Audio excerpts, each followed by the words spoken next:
listening to The Betmaker Show. This is the NFL post-draft AFC West team season betting odds preview for Monday, April 29th, 2019.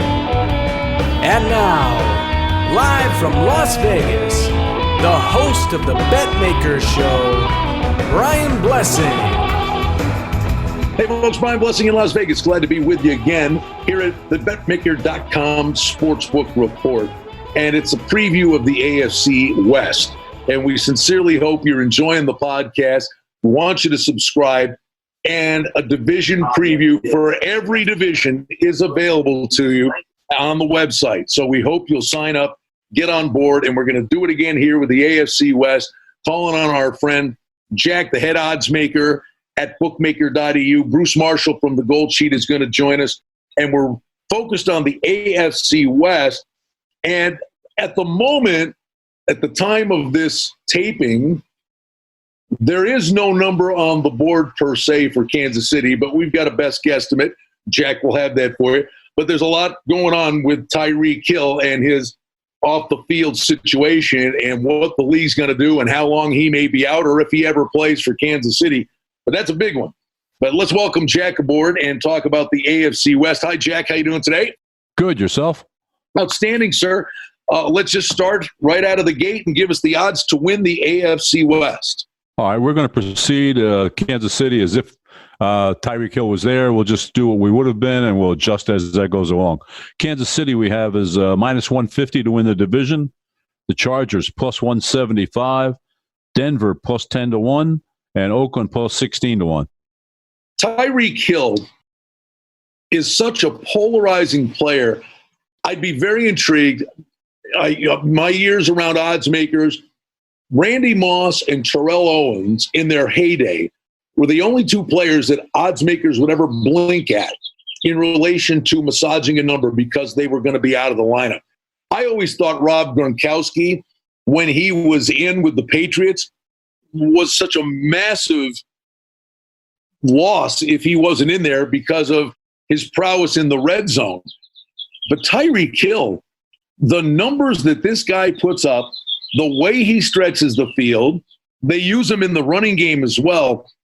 He may fit the bill in that regard. So that makes Kansas City a bit of a wild card, doesn't it, for the odds maker and the player alike?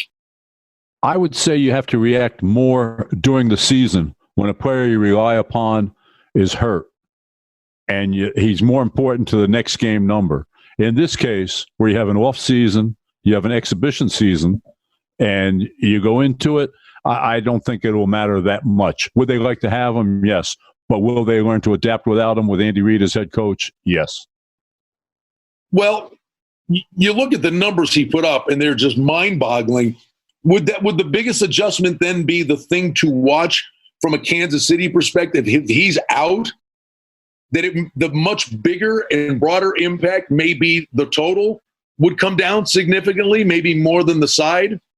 Because of Mahomes and Kansas City and the overall arsenal they had of components on offense, will he be missed? Yes. But they lost their running back last year, and it didn't hurt him at all. They jettisoned him right out of there after there was an incident. I think it could be the same with Hill. Even if he's suspended, no matter how long he's suspended, I think they may react the same way. You know, the other thing is, though, and that's what happens when teams get good, the hard part is to keep them together. And they had departures in the offseason. And one of the biggest ones, and it's not a sexy position, but losing Morse, the center, he was kind of the heart and soul of that offensive line and was a guy that was really on the same page with Mahomes. And not a lot of people are going to blink, oh, a center's not there, but that could have an impact. The center is generally as important as any lineman can be.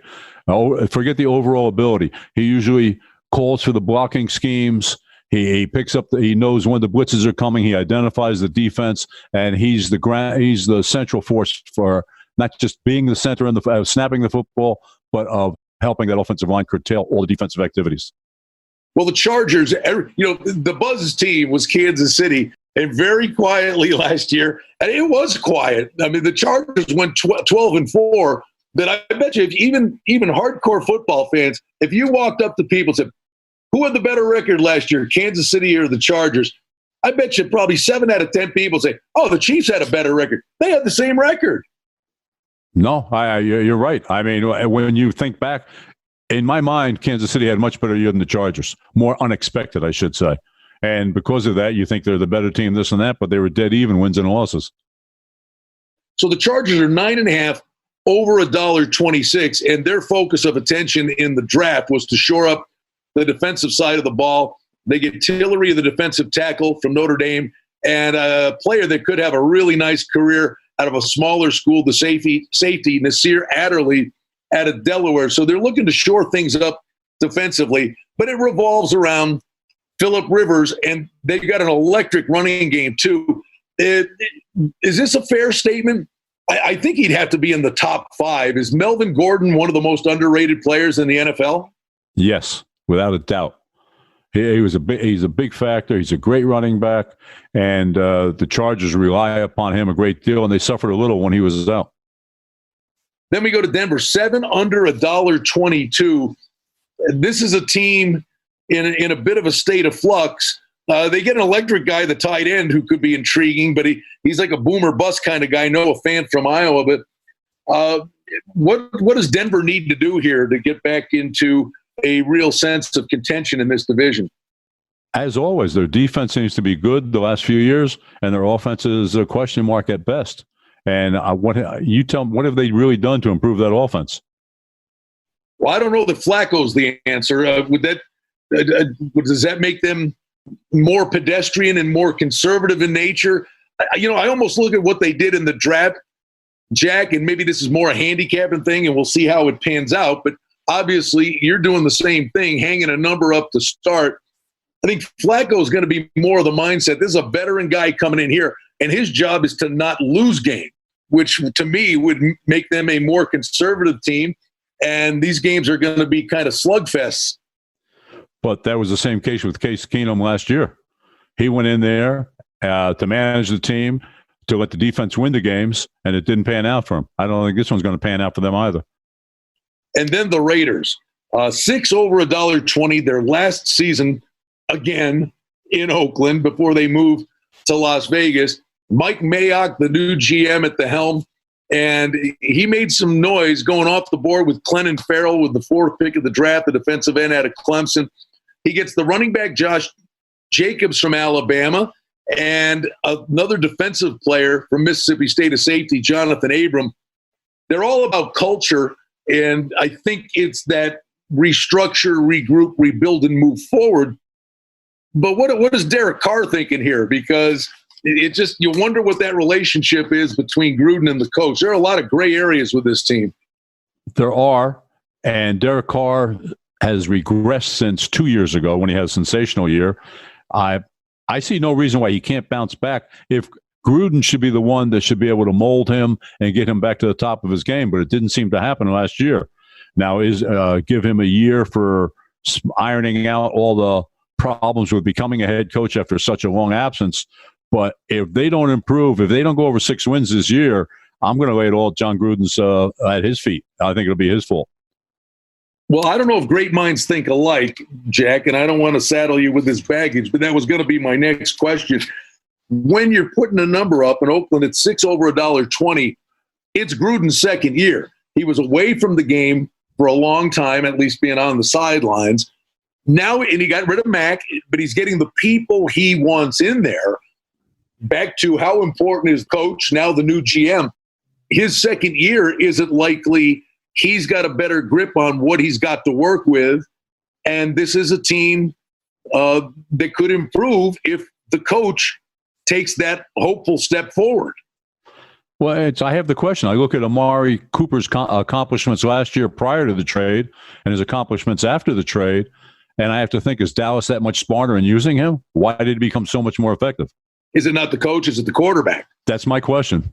Is it the inconsistency with Carr? It's a quarterback-driven league, Jack. I mean, when push comes to shove, and this is our final preview that we're taping, and we're going to have all the division previews are available to you. It's a quarterback-driven league. I mean, it is the coach and the quarterback, right? I mean, that's the starting point. At this point, does it seem like Derek Carr's career is paralleling his brother's? It's funny you bring that up. I always thought this. So much of the Drew Lock kid said, I don't want to be the first overall pick. I'd rather go 32nd and go to a good team. And I always think of David Carr and wonder what could he have been had he not gone to Houston. I think he could have been a good quarterback, but that poor kid was a crash test dummy. And, I mean, he basically had a 10-year career in 2 years at Houston because he got hit so much. Right. And it's the same problem here in the same way. Coming out of the gate, remember I believe it was a Sunday night game when he beat Dallas, was it, on TV? Yeah, he had great moments. Right. And then from there it was downhill. So we'll see what happens. Well, listen, Jack, you got us out of the gate here, and we're excited about what lies ahead when football season gets here. I want to thank you for your time. Always great information, and we'll be calling on you a lot during the season. I'm looking forward to it. That's Jack, the head odds maker at bookmaker.eu, their head NFL odds maker. Bruce Marshall's coming up. We'll go to the other side of the counter talking about the AFC West in a moment. Don't go anywhere. Don't forget, follow us on social media. Hope you're enjoying the podcast. Want you to subscribe, and you can do so on your favorite podcast service, iTunes, Libsyn, SoundCloud, and others. And, of course, you can find all of our episodes, all the other previews for the 8 NFL divisions on the website, and sign up for the newsletter at betmaker.com. Don't go anywhere. Coming right back. More on the AFC West on the Betmaker.com Sportsbook Report. Betmaker, let's make some money tonight. For outstanding information and special offerings and promotions, we invite you and encourage you to sign up for our newsletter today simply by going to the website at betmaker.com. And we continue on here, the AFC West preview at betmaker.com. Brian Blessing in Las Vegas. And now Bruce Marshall from the Gold Sheet, kind enough to join us as we talk about the AFC West, a division you're very familiar with. Bruce, you and I go way back. We're very fond of our youth and the AFL, and we followed these teams since we were little kids. These teams are all together like they were in 1960 in the different locales for some of them. But Chargers, Chiefs, Broncos, and Raiders, and the Chiefs were the Dallas Texans back then. But they're all the same from 1960. So little familiarity in this division, that's for sure. All right, Bruce, Kansas City's on the board at 10.5 wins. But there are a lot of gray areas going on. Mahomes was spectacular. They did have departures in free agency. Now you've got the Tyreek Hill situation. And we'd be guessing, but I think it's a reasonable guess to think that this kid, if they keep him, which is up in the air, I think they will. But when the league gets involved, I think he's out half the season. So, and he's such an impact player for them offensively. It's amazing. You're going the right direction. You got all the success in the world. Sometimes it's hard to keep the train on the tracks. Well, yeah, and I actually think, I know this win total is a bit reduced from where it was, where they ended up last year, but I think this might even be a bit too high. Listen, they have made there's precedent here when they cut ties with Kareem Hunt. You would think, although they originally said they weren't going to let Hill go, now this latest stuff came out. There's going to be pressure internally again to release him, and then you've got this NFL potential problem with him. I think he could be suspended the whole year. Regardless, it's not going to be quite the same as it was last year, and it really wasn't down the stretch for them when teams started to figure out this offense a little bit more, and Kareem Hunt was out down the stretch last year. Kansas City didn't quite have that same sharp edge, lost some games, and then got knocked out in the AFC title game. I think, especially if Tyreek Hill doesn't play, that the Chiefs are due for a drop-off this year, and we saw some of that erosion late last season. And my first reaction is they're going to have trouble clearing 10.5. Bruce, center is not a sexy position, but believe me, if you've got a good one, it makes all the difference in the world. And Mitch Morse was signed by Buffalo in free agency to a $44.5 million contract. He was kind of the glue that held that offensive line together. That's a big hole for them to fill. That is, and they had some other holes in the offseason too. They let a couple of key guys from their defense, even though the defense wasn't great. D Ford left for the 49ers. Justin Houston walked to the Colts. So, I mean, they're down some key guys. You mentioned on the offensive line there. Now you're potentially talking about Tyreek Hill out of the equation. And by the way, they've also changed defensive coordinators. Bob Sutton, longtime aide for Andy Reid, is out. But a possible hangover. I mean, these guys, that was kind of gut-wrenching the way they didn't win the AFC title game, too. We talked about the Saints, earlier being gut-wrenching. We'll see how Kansas City bounces back, because that was a very bitter exit from the playoffs as well. Well, let's go to the Chargers. 9.5 over $1.26. The one thing about the Chargers last year, they looked like a different team. They were always this team that would lose the games they should win. They'd rally in games and maybe come up just short. But I think they turned a corner last year, and I think they're much better in terms of how the games are being managed. I think they're pretty well coached. And I think Rivers does a lot better job now, maybe a more mature quarterback. It's a different kind of football team, and I really believe, and I know we had this discussion with Jack in the previous segment, Melvin Gordon, when he is healthy, he is an absolute stud and flies under the radar in this league, and he shouldn't.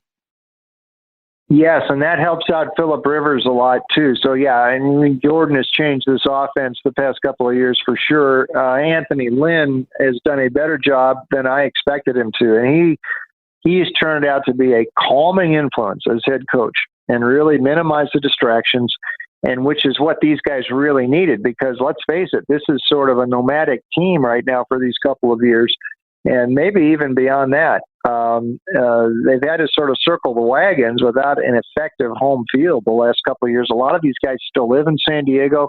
They drive up to practice in Orange County. They play their games in that small MLS stadium in Carson, where there's oftentimes more fans for the visiting teams in the stands. And last year, I mean, they had about a 7-week span where they went between games in Carson there. So they were able to circle the wagons. I give full credit to Anthony Lynn. They didn't have to do much in the offseason there. This roster is pretty well set. I also like the fact that they added Tyrod Taylor as a backup for Rivers, just in case Phillip goes down. Easton Stick, North Dakota State, is their long-term developmental project. Rivers has still got a couple more years to go here, so it was about time they at least started to look down the road, which they haven't. And I think the Chargers are more likely than the Chiefs actually to win this division. And the team of your youth, Bruce, and you're never shy on opinions when it comes to the Broncos. 7 wins under $1.22. Big Fangio now at the helm. Joe Flacco's at the quarterback position, and they get Drew Lock in the draft. And I know the coaching drove you nuts with Denver the last few years. What are the prospects for Fangio to maybe make a little bit of noise here? Well, off the bat, he can't be worse than Vance Joseph was, who was miscast as a head coach, and that was all on John Elway. He was the only guy in the league who would have hired him. Then he got stubborn and stuck with him a second year.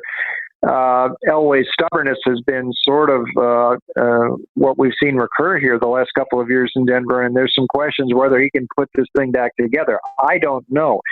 Flacco, I mean, he's not rebuilding. He wants to win now, and that was a pretty quick pivot away from Case Keenum, who I thought under the circumstances didn't actually perform all that badly last year, especially since his receivers got hurt and he didn't have any downfield threats once Emmanuel Sanders went down.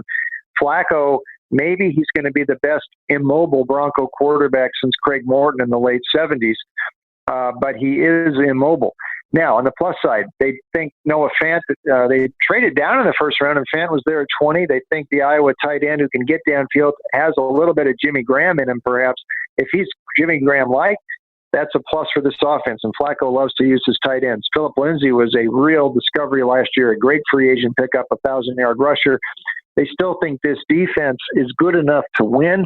Bradley Chubb added some pop there along with Von Miller.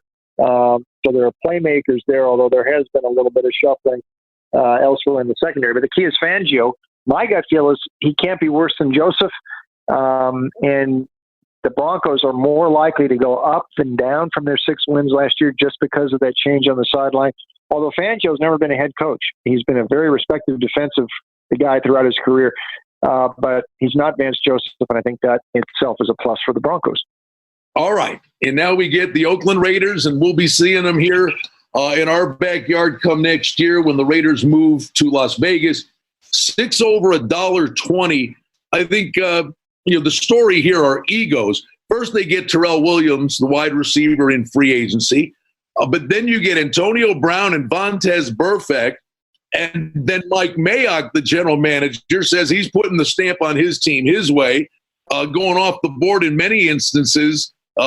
If you ask people around the NFL with what he did in the first round with Farrell, Jacobs, and Abram in the draft, and John Gruden, second year back on the beam, wearing the headsets and running the show. What do we do with this group? Well, I am not that optimistic this year.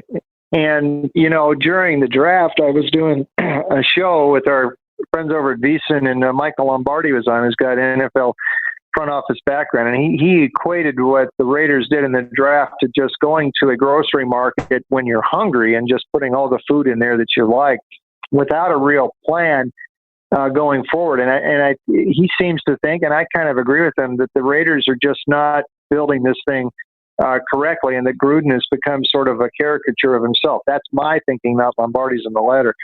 But again, there's still more payoffs to come from the Khalil Mack and Amari Cooper trades, but the feature pieces were these first-round picks they got from the Bears and Cowboys, respectively, in the draft. And I'm not sure that Josh Jacobs and Abram are, going to make people forget about Mack and Cooper. Like I said, there's more pieces coming down the road, but I mean, those are the feature pieces, and you just don't replace all pro players like that. It's much easier to tear something down than to build it back up. Brown is a diva. Vontaze Burfict is a potential disruptor internally.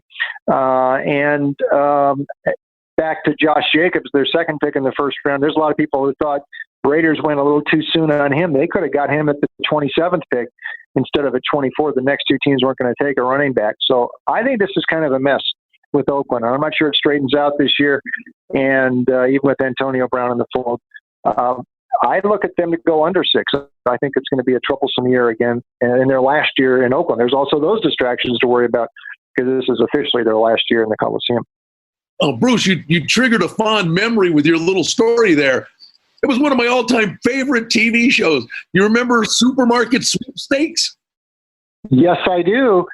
Yes, I do. I always wished I could have been in the market there, throwing I would have just gone in the candy aisle and thrown everything in, and that's sort of what throw the prime rib. You're screaming, throw the prime rib in there. Yeah, sure. That's hilarious. Always great stuff, Bruce Marshall from the Gold Sheet, and he joins me on my radio show on a regular basis here in Las Vegas. But we can't thank you enough, Bruce. Excited to have you as a regular contributor with us here at Betmaker.com with the Sportsbook Report.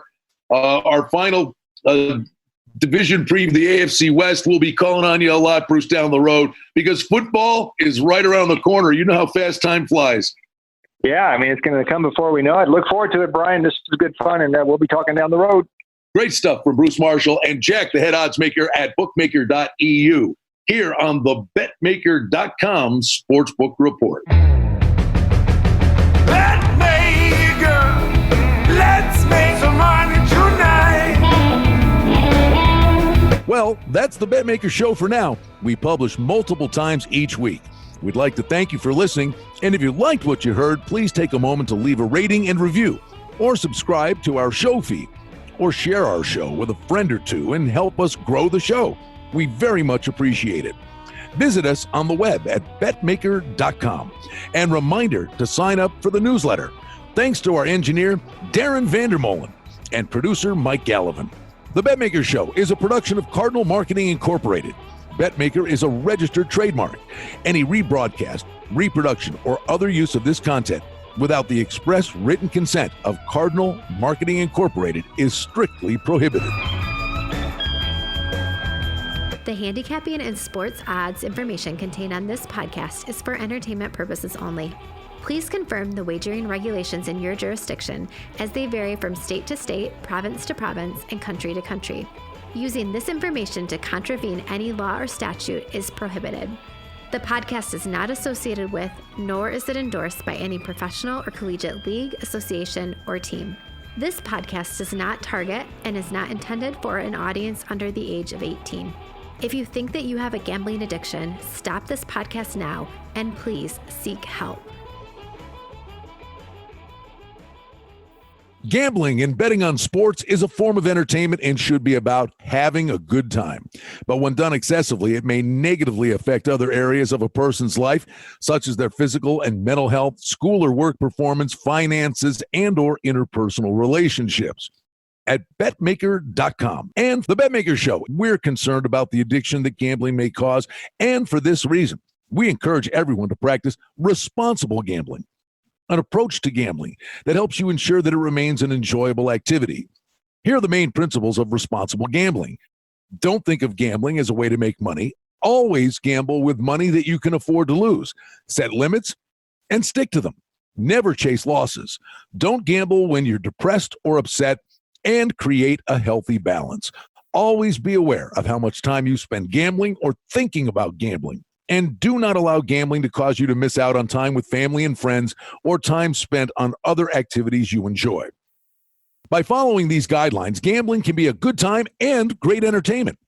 If you feel at any time that your gambling is taking away from important areas of your life, is causing you stress or depression, or is leading to financial losses that are beyond your control, please reach out for help. Learn more at responsiblegambling.org.